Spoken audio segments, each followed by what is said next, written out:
tema está regulado en el libro cuarto del Código Procesal Civil y Mercantil. ¿Se recuerdan que cuando analizamos el código explicamos que los procesos de conocimiento y de ejecución, procesos contenciosos, estaban en el libro segundo y tercero? Y en el libro cuarto, bajo el título de procesos especiales, estaban los procesos no contenciosos. Pues efectivamente, el día de hoy vamos a hablar de procesos no contenciosos. La diferencia entre un proceso contencioso y un no contencioso es que no hay litis en el proceso no contencioso. Y como no hay litis, no hay controversia, no hay discusión entre partes, pues por supuesto tampoco hay partes. Aquí vamos a estar hablando en este tema sobre solicitantes, porque quien comparece ante un juez es alguien que quiere hacer, basado en la ley o un requerimiento, una solicitud para que haya una participación del juez en un asunto que no es controversial. Vamos a abordar este tema en dos partes. Vamos a hablar en una primera parte, empezando el día de hoy, sobre los procesos de jurisdicción voluntaria y vamos a concluir este tema de jurisdicción voluntaria más la segunda parte, los procesos sucesorios. Tanto la jurisdicción voluntaria, amigas y amigos, como el proceso sucesorio son procesos no contenciosos que se desarrollan, reitero, sin que exista litis entre partes. ¿Por qué aparece o por qué existen los procesos especiales? Pues porque la ley en algunos casos establece ciertos requisitos y la participación del juez para ciertos casos en particular, y en otros porque las partes pues estiman que es necesario para algún caso muy particular que quiera la participación del órgano jurisdiccional. Pero la característica, como les mencionaba yo a ustedes, es que no hay contienda. Estos procesos, tal y como lo estoy poniendo en la PIDE, no existe esa litis o esa controversia. Pudiera existir, hago la aclaración, es decir, inicia como un proceso voluntario, pero puede existir, pero en el caso de que exista alguna controversia, alguna oposición, pues hay que trasladar esto a un proceso ya contencioso, un ordinario o un sumario, por ejemplo. Entonces, es bien importante resaltar eso. La diferencia de estos procesos regulados en el libro cuarto con los contenidos en el libro segundo y tercero, pues exactamente es eso, que no existe controversia. Estos procesos especiales vamos a encontrarlos y vamos a dividirlos para su estudio, como acabo de mencionar, en dos. Una jurisdicción voluntaria y los procesos sucesorios. Solo para hacer la división bien clara, el proceso sucesorio se refiere al trámite del proceso para sustituir al titular de un patrimonio después de su muerte. La sucesión hereditaria. Esta es la forma en que va a tramitarse una sucesión hereditaria, ya sea testamentaria o intestada. La jurisdicción voluntaria son ciertos procesos que la ley exige la participación del juez para su autorización por la importancia o por la relevancia del acto que se va a desarrollar. Y en algunos casos, como mencionaba, por petición de una parte interesada. Este tema de la jurisdicción voluntaria, quiero decirles que algún autor que yo leí en algún momento decía que para él el término está mal empleado, porque si bien es cierto, hay una actividad voluntaria, realmente no existe una plena actividad jurisdiccional del juez. Aquí el juez no decide una controversia. Aquí el juez normalmente no decreta medidas coercitivas. Aquí el juez no va a decretar un emplazamiento y va a fijar plazos, porque este proceso, como vamos a ver en unos minutos, pues es bastante informal, al extremo de que no se utilizan los plazos ni las formalidades que se exigen en un proceso contencioso. Aquí el juez va a recibir una declaración de testigos, no señala una audiencia, no debe mediar 3 días, simplemente llevan a los testigos el día que él estime y ese día escucha a los testigos porque no hay quien fiscalice del otro lado del proceso. Entonces, igual el juez va a recibir documentos, no hay un periodo de prueba, no hay un procedimiento probatorio, simplemente el juez recibe los medios de prueba que le acrediten ciertos hechos que se requieren probar para que se pruebe este proceso voluntario. Entonces, esto es bien importante resaltar, sin embargo, en el código está regulado como jurisdicción voluntaria.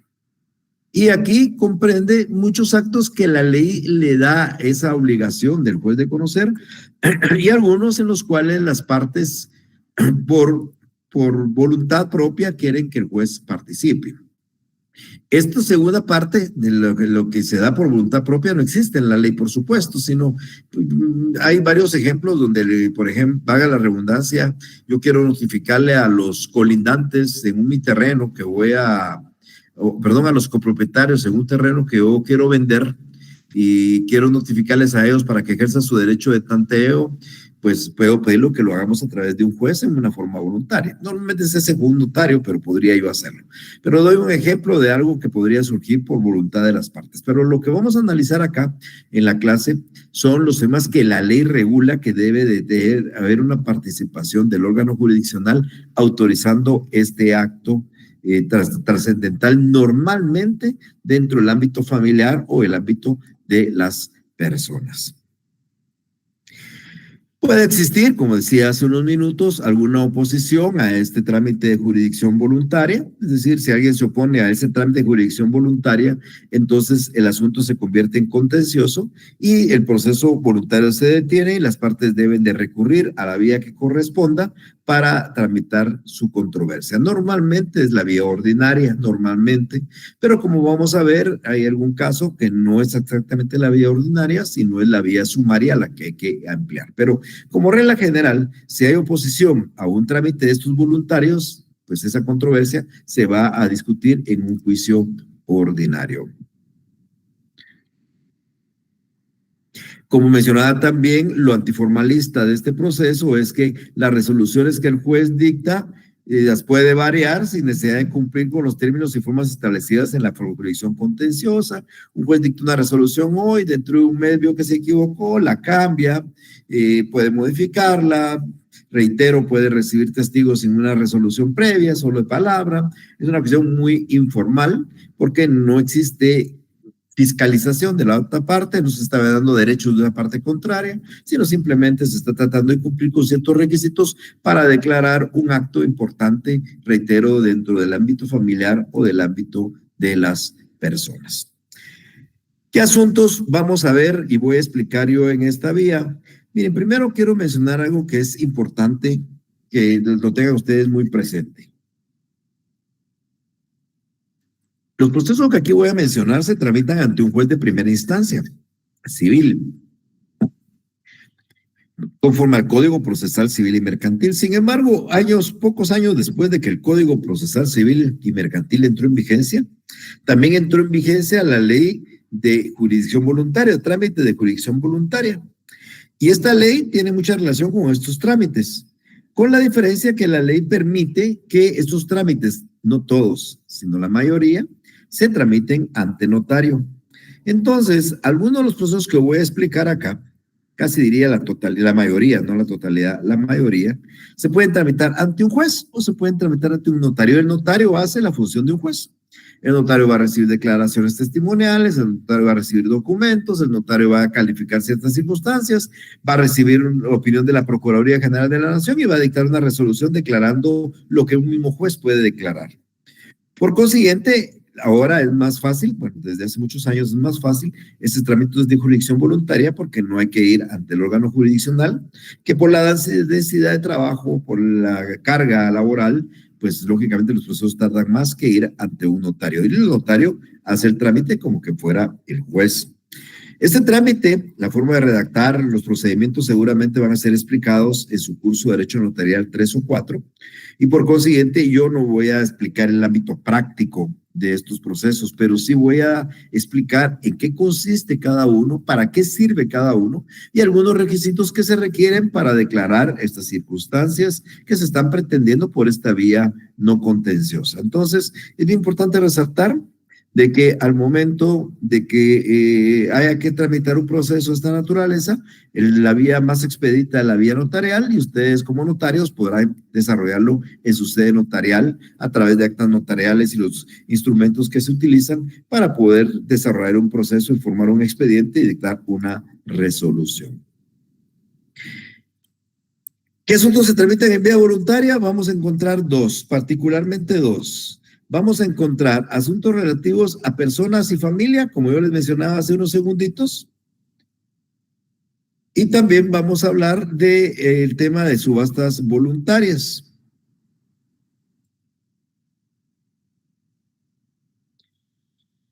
Estos son los dos asuntos que vamos a encontrar en jurisdicción voluntaria. Claro, los asuntos relativos a personas y familias se clasifican a su vez en un grupo interesante de aspectos que ahorita vamos a explicar. Entonces, para ver qué asuntos relativos a personas y familia se van a promover por esta vía, voy insisto, a tratar de explicar en qué consiste cada uno de ellos para que ustedes tengan una idea más clara.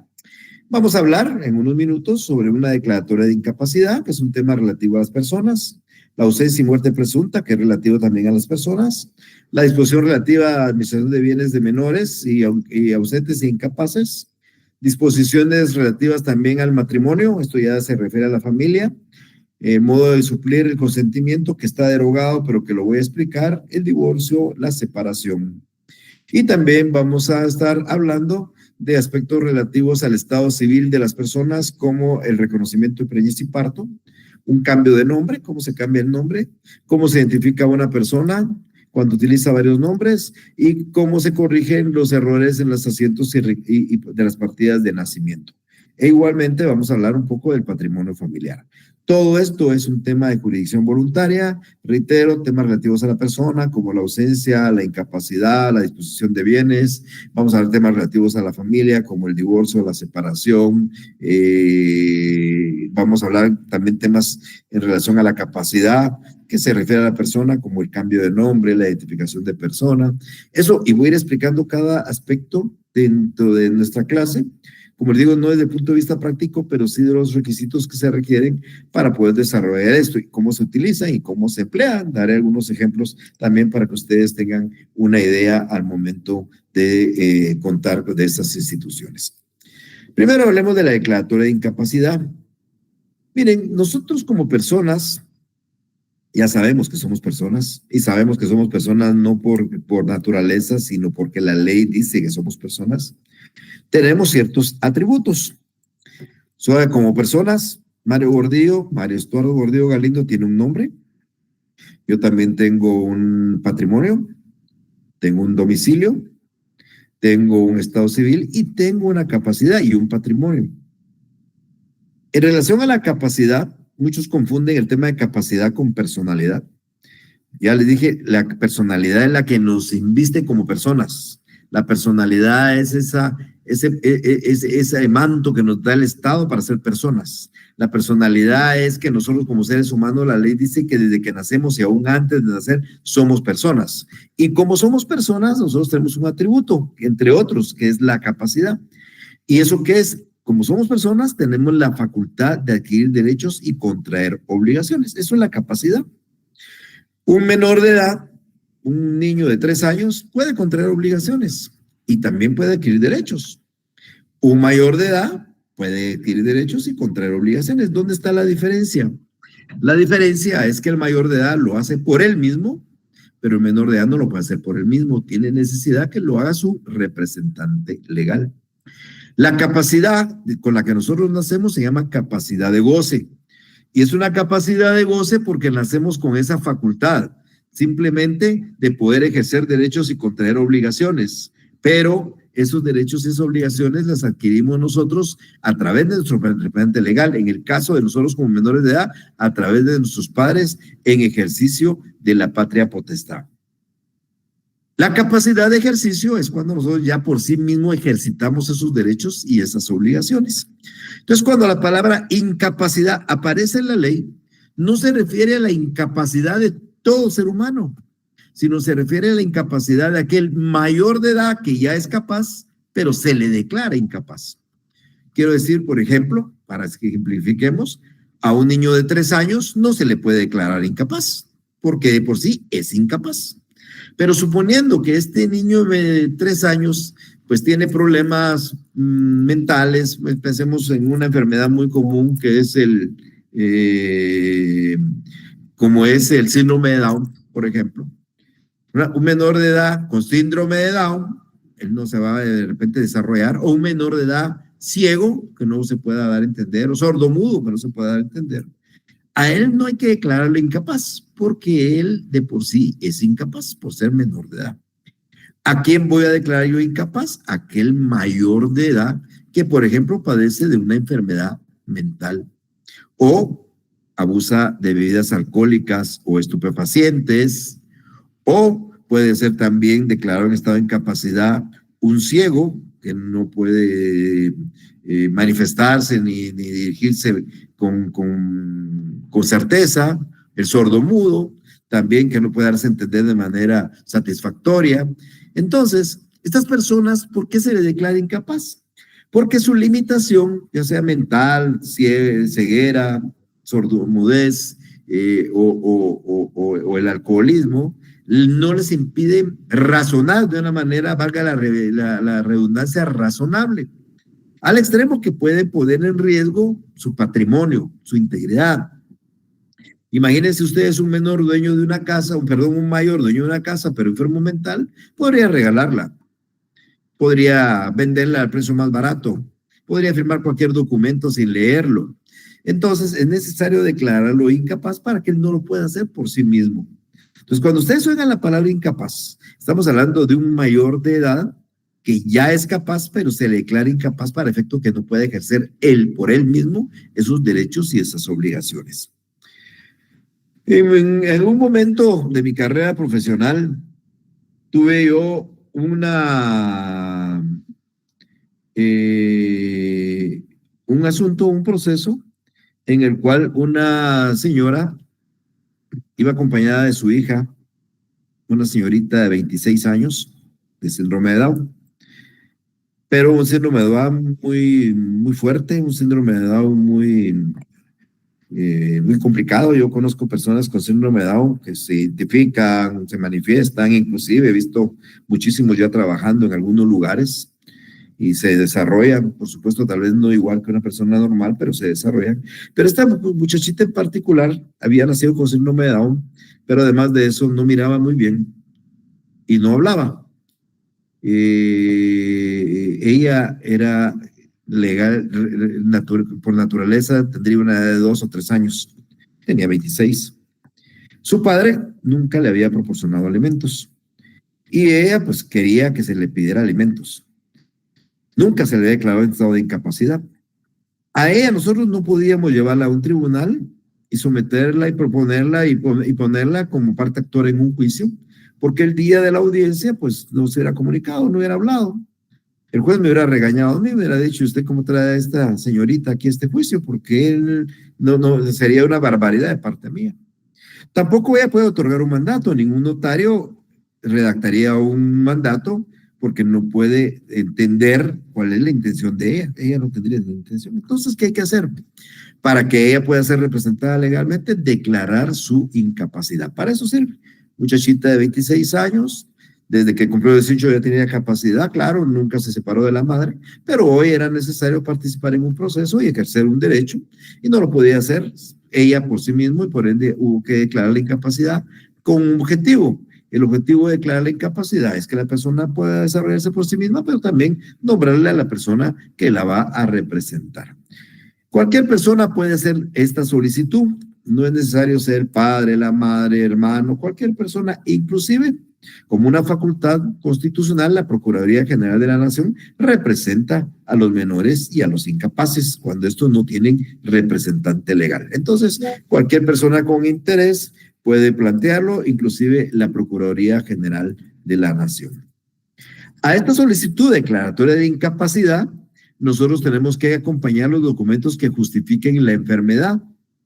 Igual, tal vez algunas declaraciones de testigos que hagan. Y aquí se da una particularidad muy interesante. Cuando yo hablé del reconocimiento judicial con ustedes el semestre anterior, yo les decía que el reconocimiento judicial se desarrolla, se puede realizar por personas, realizar sobre cosas, lugares y personas. Ejemplos de personas son muy pocos, pero aquí hay uno. Y es que el juez, cuando se le promueve una declaratoria de incapacidad, el juez debe examinar a la persona incapaz. Hace un reconocimiento judicial en cierta forma. El juez le entrevista, le pregunta, la ve, la analiza, porque el juez quiere constatar si efectivamente la persona carece de ciertas limitaciones que le impiden ejercer por sí mismo esos derechos y esas obligaciones.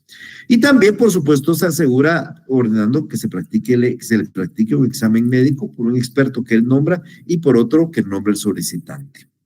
Si hay algún desacuerdo, pues podemos ir a un órgano para nombrar un tercero, etcétera. Pero bien, el juez tiene que estar muy claro que la persona que está frente a él es incapaz para poder desarrollarse por sí mismo y por ende ejercer derechos y contraer obligaciones, pese a que ya tiene la capacidad. Cuando ya el juez el juez dentro del proceso considera que es necesario nombrarle un tutor específico, pues puede nombrarle un tutor específico a esta persona incapaz.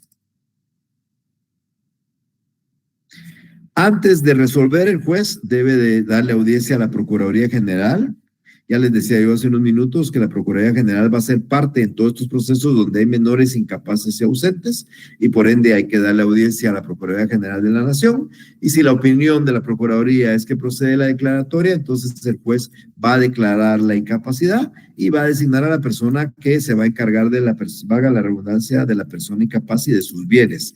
Normalmente son los padres y quienes, como se declaró en estado de incapacidad, continuarán con el ejercicio de la patria potestad y si no hay padres, pues entonces serán los tutores los que ejerzan esa representación tanto del menor de edad, del incapaz como la administración de los bienes. Es necesario que esa declaratoria de incapacidad se publique en el diario oficial, por supuesto, y también hay que hacer la anotación en el registro de la propiedad, donde aparezcan bienes del incapaz, para que se sepa que el titular de ese patrimonio es un incapaz y por eso no podría comparecer él solo a enajenar o grabar los bienes, y por supuesto también en los asientos de las partidas del registro civil, para determinar que esa persona tiene esa limitación.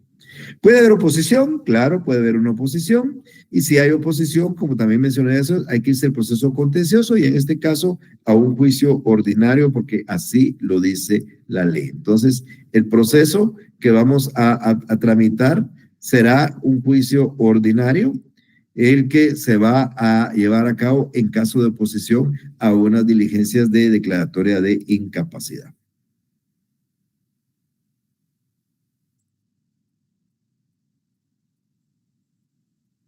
Ok.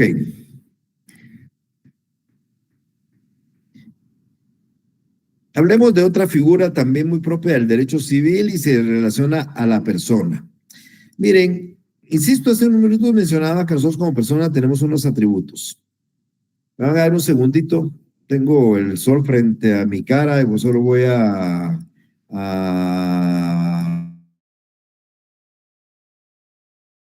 ahorita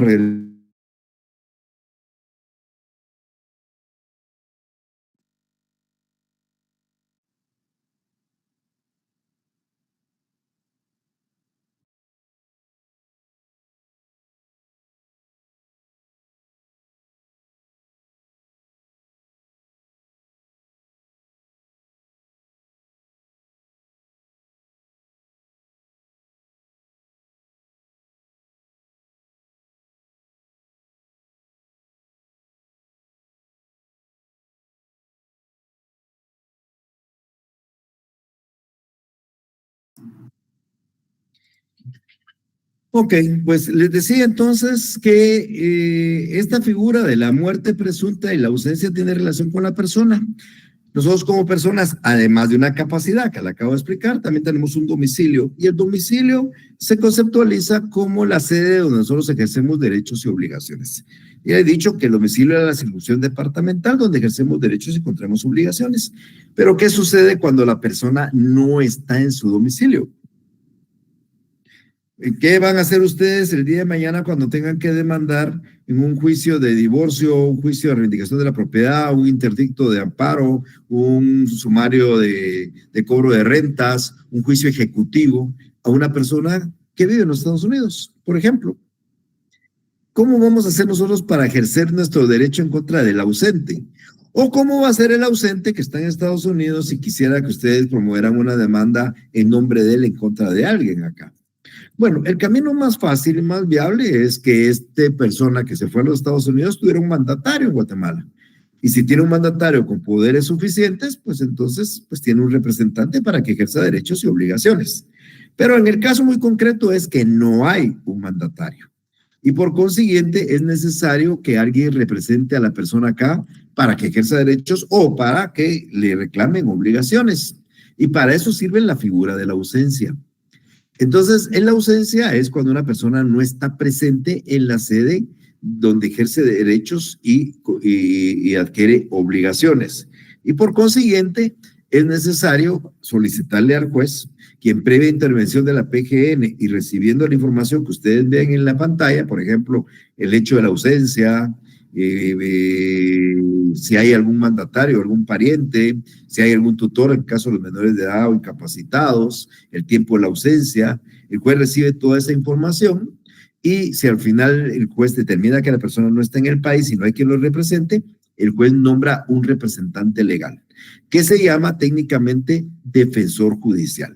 ¿Para qué sirve el defensor judicial? Sirve para demandar o para que sea demandado los derechos y los intereses del ausente. Entonces, cuando ustedes quieran demandar a alguien en un juicio ejecutivo, la persona está fuera del país, en un juicio sumario, la persona está fuera del país, tendrá que iniciar estas diligencias de ausencia, demostrar que la persona se ausentó del país, que no dejó un mandatario, el juez lo va a declarar ausente y le va a nombrar un defensor judicial. Y ese defensor judicial es la persona que ustedes podrán demandar y por consiguiente el proceso será legítimamente válido. No se podrá alegar en ningún momento que se le ha condenado sin haber sido citado y obedecido porque se ha hecho a través del procedimiento correspondiente. Será este el camino legal. ¿Qué sucedería si yo le notifico a alguien, no lo hago por esta vía? Pensemos que alguien se fue fuera del país y le notifico una demanda en su casa, pero él está fuera del país y cuando él regresa se viene a enterar que el juicio ya se dictó una sentencia. En la Corte de Constitucionalidad, estos casos se acepta el amparo y se acoge el amparo. Si la persona ausente demuestra que cuando le notificaron la demanda estaba fuera del país, todo el proceso se viene abajo. Y hay que repetirlo en su totalidad porque no fue legalmente emplazado. Pero si nosotros iniciamos un proceso de ausencia, nombramos un defensor judicial y al defensor judicial se le faculta para contestar demandas o plantear demandas, a él le vamos a poder demandar. Entonces, el objeto de la ausencia es nombrar un defensor judicial. Y es el primer paso, mis estimadas amigas y amigos, para declarar la muerte presunta. La muerte presunta se declara transcurridos 5 años después de la ausencia. Cuando una persona es declarada ausente y transcurren 5 años y efectivamente se ignora por completo su paradero, se le puede declarar muerto en forma presunta. ¿Para efectos de qué? Bueno, ya efectos de transmitir su patrimonio a través de la herencia que se deba hacer. Me decía un compañero en la clase anterior de un caso en el cual una señora está casada, pero su marido no aparece desde la época del conflicto armado, hace 40 años, no aparece. Y ella se quiere volver a casar. El marido desapareció, no sabemos si fue en el conflicto armado, no sabemos en qué momento desaparece. Y me preguntaba él, licenciado, ¿y qué hacemos en este caso? Imagínense la señora casada, en el registro aparece casada. ¿Cómo se va a divorciar? No sabe dónde está el marido, está completamente desaparecido. Entonces le decía yo a él, para eso sirve esta figura. Hay que declarar la ausencia, nombrar al defensor judicial y promover el juicio oral de divorcio en contra del defensor judicial. Y si se prueba la causal, pues se declara el divorcio y se termina y ella ya podrá volverse a casar. O puede continuar y no declararse solo en la ausencia, sino continuar a la muerte presunta, que recuerden ustedes que la ausencia puede ser calificada y es cuando esta ausencia se da en casos de guerra, de terremoto, de inundaciones, de naufragio, y entonces no es necesario esperar los 5 años, sino es necesario 1 año. Si se trata de probar que esta persona desapareció en el conflicto armado en una guerra y han transcurrido 40 años, es fácil tratar de declarar la muerte presunta. Y ya con la muerte presunta, pues la señora automáticamente también podría contraer matrimonio porque la persona ha fallecido presuntamente y con la muerte, pues lógicamente termina el matrimonio. Entonces, ella tiene 2 caminos: declarar ausencia y seguir un juicio de conocimiento para declarar el divorcio o terminar con la muerte presunta y con ella pues dar por finalizado su vínculo matrimonial y volver a contraer matrimonio. En este caso de la ausencia hay que hacer una publicación de la solicitud en el diario oficial por 3 veces durante un mes. O sea, cuando se hace la solicitud, se hace el requerimiento, eso lo hace un juez o en el caso de los notarios, pues un notario, y hace el requerimiento en el diario oficial estableciéndose que se habrá promovido la declaratoria de ausencia y quienes tengan interés en representar al ausente, pues se hace la publicación si alguien quiere representarlo. Si algunas personas comparecen y quieren disputarse el derecho a representarlo, pues se resuelve el asunto en forma incidental. Y en este caso, si hay oposición a la declaratoria de ausencia, el proceso se vuelve contencioso, pero aquí no es ordinario. Aquí el proceso o la vía va a ser la vía sumaria. En la incapacidad es ordinario, en la ausencia la vía que hay que promover la oposición a una declaratoria de ausencia es sumario. La regla general es que sea ordinario, como mencionaba, la regla general, pero en este caso particular de la ausencia, la vía es la sumaria. Entonces el juez va a recibir la información después de las publicaciones, va a darle audiencia a la Procuraduría General de la Nación y va a declarar la ausencia y va a declarar quién va a ser el representante del ausente y en quién va a quedar el depósito de los bienes si es que hubiera bienes. Y después de esto, pues ya podrá declararse la muerte presunta a través del nombramiento de un guardador que sustituye al defensor judicial ya cuando se comienza con el trámite de la muerte presunta. Vamos a hablar un poco sobre las disposiciones relativas a la administración de bienes de menores ausentes e incapaces. En primer lugar, recordemos que los menores y los incapaces, valga la redundancia, son incapaces. El menor por no llegar a la mayoría de edad y el incapaz por ser mayor de edad ha sido declarado en estado de interdicción. Recuérdense, no es un interdicto, es una persona declarada en estado de interdicción. Y el ausente, pues por consiguiente, pues no puede ejercer derechos y correr obligaciones porque no está presente. Entonces, en estos casos, antes de hablar de la administración de bienes del menor, es importante hablar de las figuras importantes de representación de los ausentes y de los menores y los incapaces. Ya hablé de los ausentes. ¿Quién representa al ausente? El defensor judicial o el guardador, si es el trámite para llegar a la muerte presunta. Pero ¿quién es el representante de un menor de edad? ¿Y quién es el representante legal de un incapaz? Bueno, en primera instancia, recuerden ustedes que hay dos figuras que representan los intereses de los menores de edad. Estas dos figuras tienen esta función: representar a los menores o incapaces y también administrar los bienes de los menores y los incapaces y cuidar a los menores y los incapaces. La primera figura, la conocen ustedes, se llama patria potestad y le toca exclusivamente a los padres.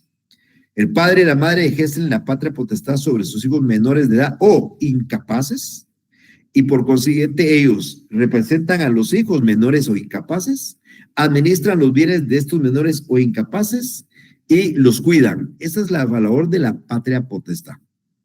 Cuando no hay patria potestad, porque los padres la han perdido o se la han separado o simplemente no hay padres porque han fallecido, están ausentes, entonces la representación idéntica a la que acabo de mencionar, o sea, administrar bienes, representar al menor incapaz, cuidarlos, le corresponde al tutor y al protutor.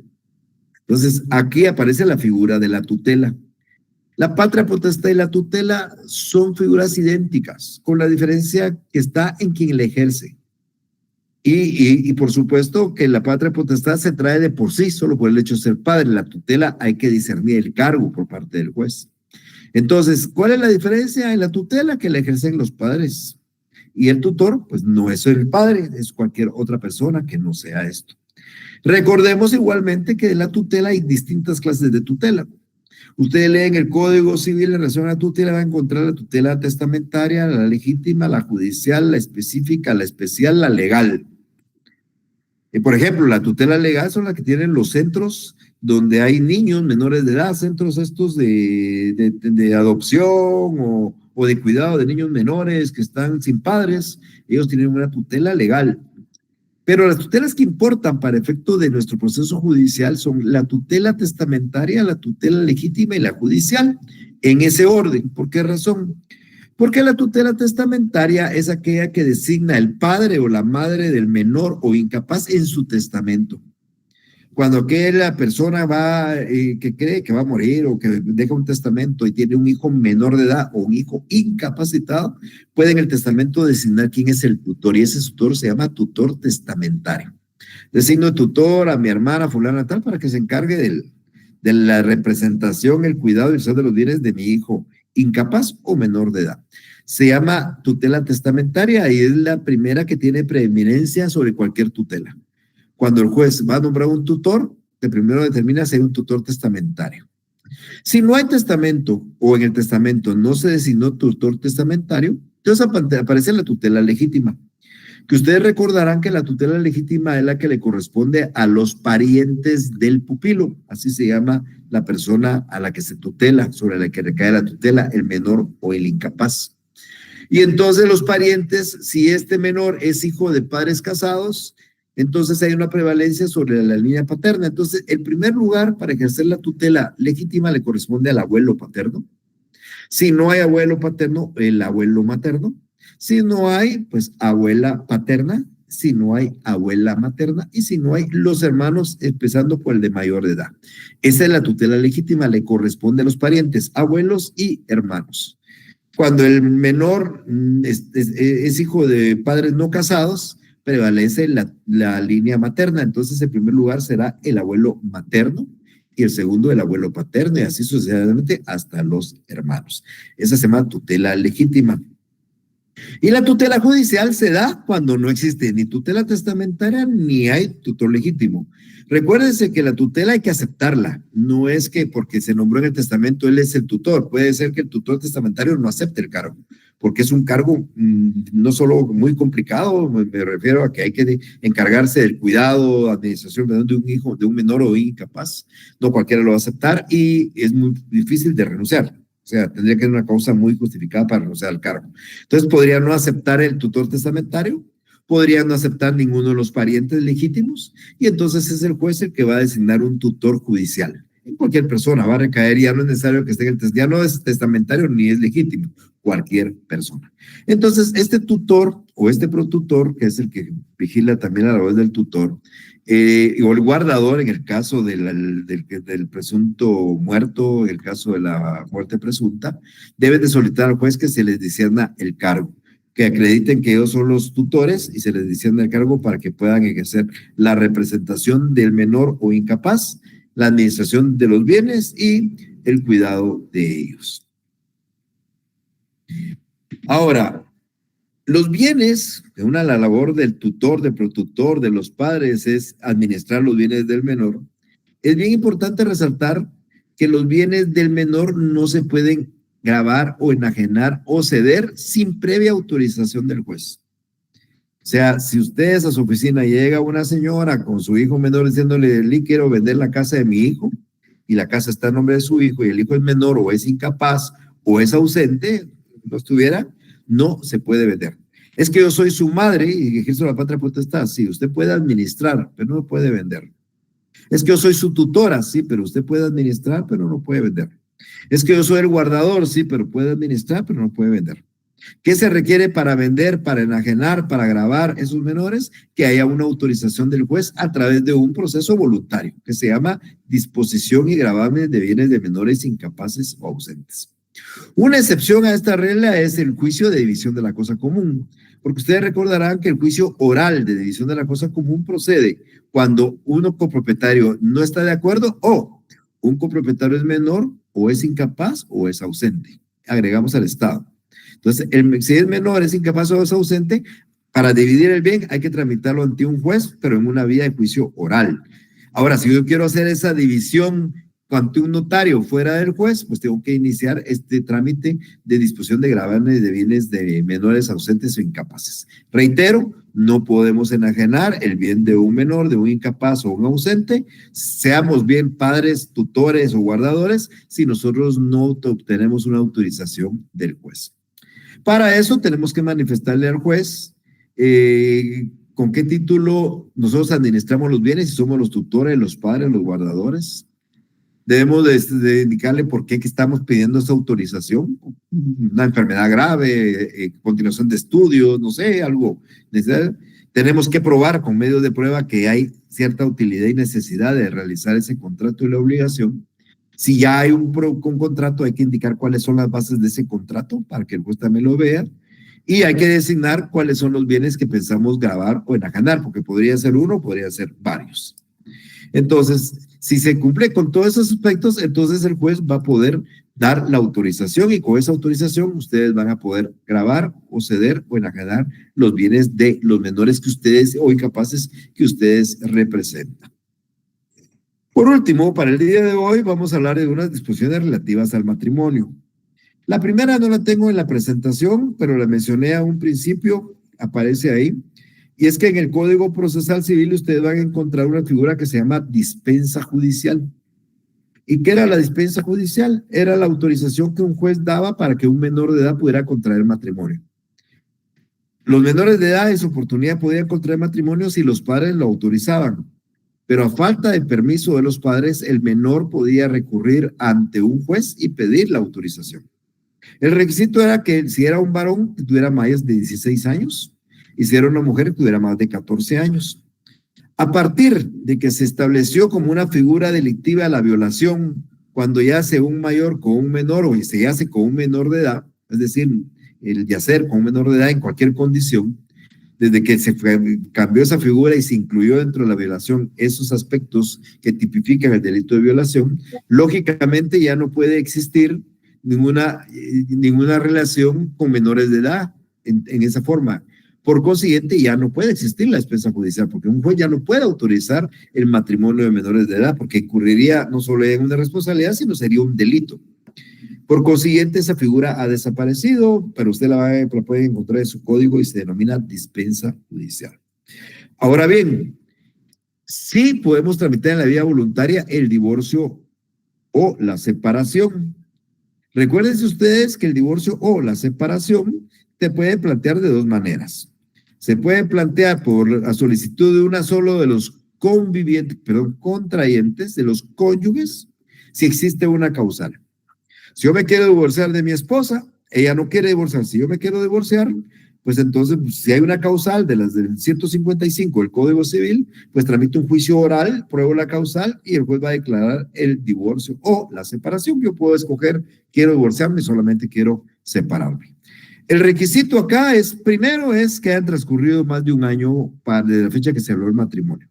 Si yo me casé hoy, yo no puedo pedir el divorcio voluntario mañana.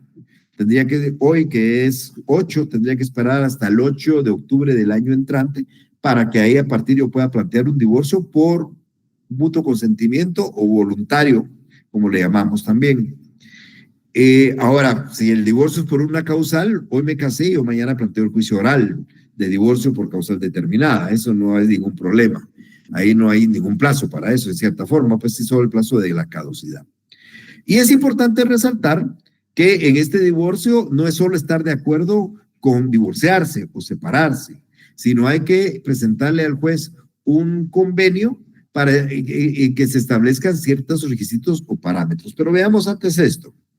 Para poder pedir ese divorcio, nosotros tenemos que acompañar a la solicitud de divorcio voluntario, primero la certificación de la partida de matrimonio, porque el juez tiene que determinar si estamos casados o no. Entonces tenemos que probarle que estamos casados, porque solo así podemos pedir el divorcio o la separación. Segundo, tendremos que presentarle también al juez las partidas de nacimiento de todos los hijos procreados dentro del matrimonio, inclusive los que han fallecido. Además, debemos de presentarle si se otorgaron capitulaciones matrimoniales, las capitulaciones matrimoniales, y tenemos que relacionar cuáles son los bienes que se adquirieron del matrimonio o que pertenecen al patrimonio conyugal conforme a las capitulaciones matrimoniales. Como les decía hace unos minutos, el juez presentado eso, el juez va a citar a las partes a una junta conciliatoria. Eso lo hace dentro de los 8 días siguientes y a esa junta conciliatoria llega cada parte con un abogado. No puede ir un abogado representando a las dos partes, ni tampoco puede ir un mandatario representando a un mandante si la persona está en Guatemala, salvo que esté fuera del país. O sea, si alguien está fuera del país puede nombrar un mandatario para que el mandatario represente aquí, pero si uno está en Guatemala no puede nombrar un mandatario para vaya, que es obligación ir a la audiencia acompañado de un abogado. porque en esa audiencia el juez lo que pretende es tratar de conciliar, tratar de evitar que se disuelva el vínculo conyugal o que exista la separación. Entonces, el juez con la solicitud señala una audiencia. Yo les decía que no es únicamente de ponernos de acuerdo en el divorcio. Eso es lo más fácil, ponernos de acuerdo. Pero tenemos que ponernos de acuerdo, por ejemplo, a quién van a quedar confiados los hijos menores de edad o incapacitados. ¿Quién se va a encargar de ellos? ¿Quién los va a cuidar? Porque hay padre y madre y los dos ejercen la patria potestad. Entonces hay que ponerse de acuerdo. ¿Van a quedar en poder de la madre, por ejemplo? ¿Van a quedar en poder del padre? ¿Quién los va a alimentar y en qué monto? Y el padre los va a alimentar dando una pensión alimenticia de 2,000 quetzales para cada hijo, por ejemplo, ¿verdad? Habrá que establecer la pensión que hay que darle a la mujer si no tuviera rentas, pero si ya tiene, pues lógicamente puede renunciar a ella y hay que prestar una garantía y que puede ser fiduciaria o hipotecaria de que se va a cumplir con la obligación adquirida en alimentos. O sea, si yo me pongo de acuerdo con mi esposa en divorciarme, pero no me pongo de acuerdo en quién se va a cuidar a los hijos, o no me pongo de acuerdo en qué pensión le voy a dar a mis hijos, o no me pongo de acuerdo en qué pensión le voy a dar a ella, y ella quiere pensión, no puede haber divorcio por mutuo consentimiento. Va a haber divorcio por mutuo consentimiento si estoy de acuerdo en divorciarme, si sé que los hijos van a quedar en poder de ella, si estamos de acuerdo en la pensión que vamos a dar, si ella renuncia o va a recibir una pensión, en eso tenemos que estar de acuerdo. Y solo así podemos plantear el divorcio por esta vía. Les digo, se hace la demanda, se señala audiencia en 8 días y ese día de la audiencia el juez trata de conciliar. Si no hay conciliación, el juez aprueba el convenio, si está ajustado a derecho, o sea, está ajustado a la ley, y posteriormente procede a dictar sentencia. Y al dictar la sentencia va a ordenar que se cancele la partida de matrimonio y va a declarar todos los puntos que aparecen en el convenio. Eso lo va a hacer dentro de los 8 días siguientes y todos los puntos del convenio los tendrá que aprobar en la sentencia. En la sentencia va a declarar el vínculo conyugal, que los hijos quedan en poder de fulano, que la pensión debe ser de tanto, que la mujer va a recibir tanta pensión, eso. Y por supuesto esa sentencia, pese a que es voluntaria, pero podría haber una situación en la cual una parte no estuviera de acuerdo, también será apelable. Bien, eso es normalmente lo que yo quería hablar el día de hoy. Vamos a dejar estos temas ya del Estado Civil para el próximo jueves. Ahí también hablaré un poco del proceso sucesorio, intestado y testamentario, como asuntos de jurisdicción voluntaria. Es importante volverles a recalcar que este proceso es bien informal, así que es un proceso que puede variar, hay muchas cosas, no hay necesidad de señalar audiencias para recibir testigos, recibir pruebas, etcétera, etcétera. Bien, dejo en uso la palabra si tienen alguna pregunta ustedes que quisieran resolver en este momento para que yo les pueda contestar. Bueno, el examen es el próximo jueves. Por favor, tengan presente, muy presente, que el examen no es solo juicios ejecutivos. Podemos preguntar cualquier cosa, como siempre lo he mencionado. Entonces, tienen que estar preparados ustedes para el examen. Va a ser el jueves a las 3 de la tarde, a las 2 secciones. Voy a examinar las 2 secciones. Vamos a tratar de hacerlo como lo hicimos en el primer examen parcial, seguramente las 2 secciones en un mismo salón. No sé cuál va a ser el salón, si es que lo conseguimos, y si no, cada uno en su salón. Pero será el próximo jueves a las 3 de la tarde su segundo examen parcial y tiene un valor de 40 puntos. Solo recuerden eso nada más. Tengan feliz tarde. Nos vemos el jueves a la hora de su examen. Con permiso. Gracias, licenciado. Feliz tarde. Feliz tarde.